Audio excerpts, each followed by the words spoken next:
In today's video, I want to talk about something that really shouldn't exist in Star Citizen and what CIG says they'll do to fix that in the future. Last week during our usual E-Ride Club meeting, we decided to take on some FPS ground missions in Pyro, clearing outposts from the grip of the headhunters. Since we already had the Polaris crewed up from earlier missions, we thought why not keep using it and see if we could put it to good use, or at least use it wisely. So instead of sending troops to the ground and risking getting shot, which would mean dipping into that expensive med gel in the med bay, we went for a simpler solution, taking out the headhunters from above. I therefore moved the Polaris straight above the settlement that we were supposed to retake, let the turrets do their job, and waited until every hostile was eventually taken down. Once the area outside was cleared, our ground team boarded an MPUV and touched down to finish the job inside the main building. Only a handful of headhunters were still holding their ground, and they were dealt with swiftly. Now here's the thing, this really shouldn't be possible.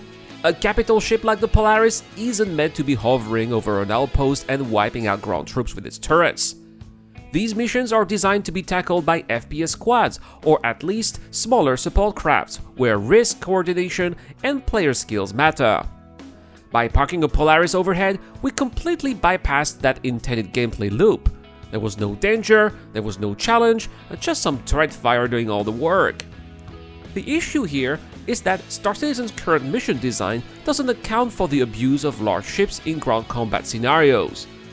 Outposts don't have strong enough anti-air defenses, if not any defenses at all, and NPCs aren't equipped to deal with the threats coming from the sky. It turns what should be a tense, boot-on-the-ground experience into little more than target practice from above. So, what does CIG plan to do in the future to prevent this kind of cheese? Well, the first step is obvious. Outposts will eventually get proper defenses. We're talking about anti-air turrets, missile batteries, and even shield generators. And you may remember in the last CitizenCon, CIG showcased the upcoming shield system for ground structures, which would allow entire settlements to be covered by a protective dome. That means ships like the Polaris would even be able to fire directly at buildings or its defenders until the shields are taken down, forcing players to engage with the intended mechanics instead of simply hovering and shooting from the sky. On top of that, NPC behavior is also set to evolve dramatically. In the future, they just won't stand around waiting to be mowed down. In addition to missile launchers or railguns, they will use vehicles including dedicated ground-to-air platforms.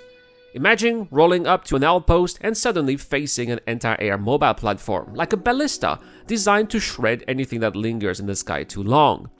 This would completely change the dynamic of these missions here, making them more dangerous for ships to dominate the battlefield and requiring coordinated combined arm tactics. And then there's the flight model itself.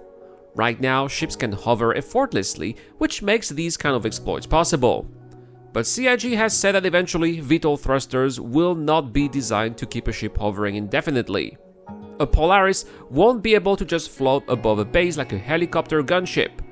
Pilots will need to maneuver, manage power, and use their ships for what they were meant for, space and fleet combat, not suppressing ground troops. So to sum it up, what we did here with the Polaris was fun, but it also highlighted a flaw in the game's current state. Right now, capital ships can trivialize ground missions in ways that weren't intended, and that breaks the challenge and immersion. The good news is that CIG has a clear plan to fix this. Between proper outpost defenses, shields, smarter NPCs that will eventually be able to drive vehicles that might also be anti-air platforms, and changes to ship flight mechanics, these exploits will be much harder if not impossible in the future. Missions will once again reward skill, coordination, and boots-on-the-ground tactics instead of letting a single ship do all the work from orbit. And that is all for this video. Please let me know in the comment section down below, how do you do those ground missions in Pyro? Do you also use a ship? I've seen a lot of people do that. Or do you still go on the ground and do them the proper way? Well, don't hesitate to share your experience. We have a giveaway this month. Thanks to Admiral Gruffus, I'm giving away an L21 Wolf. Just subscribe to the channel and comment to any videos posted this month to get 1 out of 10 entries from the Wheel of Names, automatic entries for Patreon and YouTube members. So if you want to support the channel the extra mile, well, that's one way you get rewarded. Speaking of Patreons, well, a big shout out to Dr. Forbid, Shadow Rise, Sokarta, Sisters, the Key to the Current, Zero Crusher. I've been Iran, and I'll see you guys in the next one.